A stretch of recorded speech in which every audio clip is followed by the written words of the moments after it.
हमारे यूनिवर्स में होने वाले प्रत्येक फिनोमिनन यानी घटना को ऑब्जर्व करने के लिए न जाने कई हाई पावरफुल टेक्नोलॉजी का यूज किया जाता है ताकि दूर स्थित तारे, प्लैनेट, गैलेक्सी, ब्लैक होल और भी कई स्टेलियल बॉडी यानी कि एस्ट्रोनॉमिकल ऑब्जेक्ट के फिनोमिना के कारण को जान सके। लेकिन हमेशा मानव द्वारा बनाया गया टेक्नोलॉजी काम नहीं आता है, क्योंकि कई बार हमारे यूनिवर्स में ही कुछ पर्टिकुलर फिनोमिना क्रिएट हो जाते हैं जो स्वयं एक हायर टेक्नोलॉजी के रूप में काम करने लगता है, जिससे हमारे यूनिवर्स को और समझना आसान बना देता है। तो चलिए आज की इस वीडियो में ऐसे ही एक नेचुरल हायर टेक्नोलॉजी यानी कि ग्रेविटेशनल लेंसिंग के बारे में जानेंगे और साथ ही यह भी जानेंगे कि यह कैसे काम करता है। Gravitational lensing concept Albert Einstein ने दिए थे। इस ग्रेविटेशनल लेंसिंग को समझने के लिए कुछ कॉन्सेप्ट को समझना सही होगा, जैसे कि लेंस कैसे काम करता है और मैग्नीफाई ग्लास कैसे वर्क करता है। दरअसल लेंस लाइट को डायरेक्शंस को चेंज करता है, क्योंकि लेंस और वैक्यूम या स्पेस में लाइट की स्पीड अलग होता है, जिसके कारण लाइट अपने डायरेक्शंस को चेंज कर लेता है। जैसे कि पहाड़ से लुढ़कता हुआ पत्थर स्ट्रेट पाथ में चलता है, लेकिन इसके पाथ या रास्ते में कोई दूसरा पत्थर आ जाए तो वह अपना डायरेक्शन चेंज कर लेता है। इसी प्रकार लाइट भी एक मीडियम से दूसरे मीडियम में डायरेक्शन को चेंज कर लेता है, लेकिन हमारे आंखें लाइट को हमेशा स्ट्रेट पाथ में ही दिखाता है, जिसके कारण हमें उस वस्तु का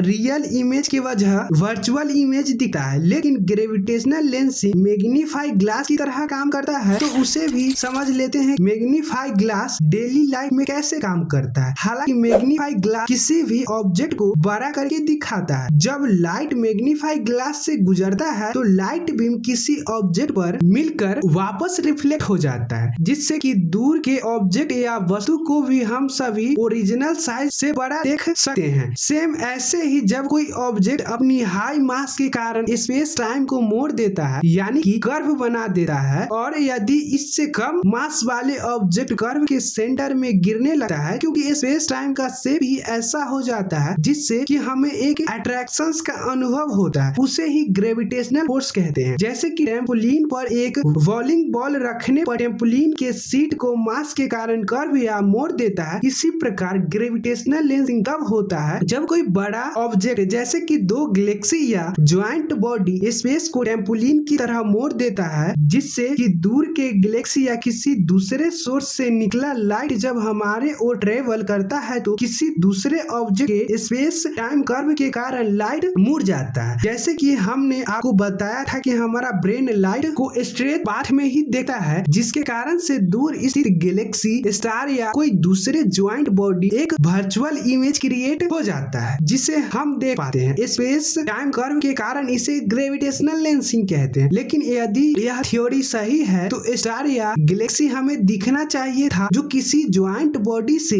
ढका हुआ हो, जैसे कि किसी बड़ा बॉल के पीछे रखा छोटा बॉल नहीं दिखता है, लेकिन यह ग्रेविटेशनल लेंसिंग के कारण इसे दिखाई देना चाहिए था। अब इसे वेरीफाई करने के लिए एक्सपेरिमेंट की जरूरी था, क्योंकि यह थ्योरी सही है तो किसी स्टार से निकलने वाला लाइट सन के ग्रेविटेशनल यानी कि स्पेस टाइम के कर्व के कारण स्टार का लाइट मुड़ जाना चाहिए और उस स्टार का लाइट कर्व पर मिलकर एक स्ट्रेट पाथ में हो जाएगा, जिससे कि स्टार का वर्चुअल इमेज दिखाई देगा। क्योंकि हमारे आंखें लाइट को सीधा देखता है, उसका वर्चुअल इमेज स्ट्रेट पाथ में बना देगा, जिससे दूर के सेलेस्टियल ऑब्जेक्ट दिख जाते हैं। हालांकि इसी ग्रेविटेशनल लेंसिंग के कारण ही डार्क मैटर के बारे में पता चला था और ग्रेविटेशनल लेंसिंग से ही आइंस्टाइन क्रॉस जैसे दूर क्वासर का पता चला था। ऐसे ही कई सेलेस्टियल ऑब्जेक्ट के बारे में ग्रेविटेशनल लेंसिंग से ही पता चला था। यदि डायरेक्ट कहे तो ग्रेविटेशनल लेंसिंग एक ऐसी फिनोमिना है जो तब क्रिएट होता है जब एक जायंट बॉडी यानी बड़ा खगोलीय वस्तु जैसे कि गैलेक्सी क्लस्टर एक दूसरे के सोर्स से लाइट को मोड़ देता है, क्योंकि यह एक ऑब्जर्वर को मोड़ जाता है। यह इफेक्ट अल्बर्ट आइंस्टाइन के ग्रेविटेशनल थियरी ऑफ रिलेटिविटी का परिणाम है, जो ग्रेविटेशनल स्पेस को झुकाने से बनता है। ग्रेविटेशनल लेंसिंग तीन प्रकार के होते हैं: strong lensing, weak lensing, micro lensing. Strong lensing तब होता है जब एक बड़ा या ग्रेविटेशनल लेंस के पीछे का हिस्सा किसी लाइट सोर्स के पास होता है, जिससे लाइट ऑब्जर्वर के लिए कई पाथ लेता है और लाइट सोर्स के ऑब्जेक्ट के कई वर्चुअल इमेज दिखाई देता है। तो इस प्रकार के प्रॉपर्टी वाले ग्रेविटेशनल लेंस को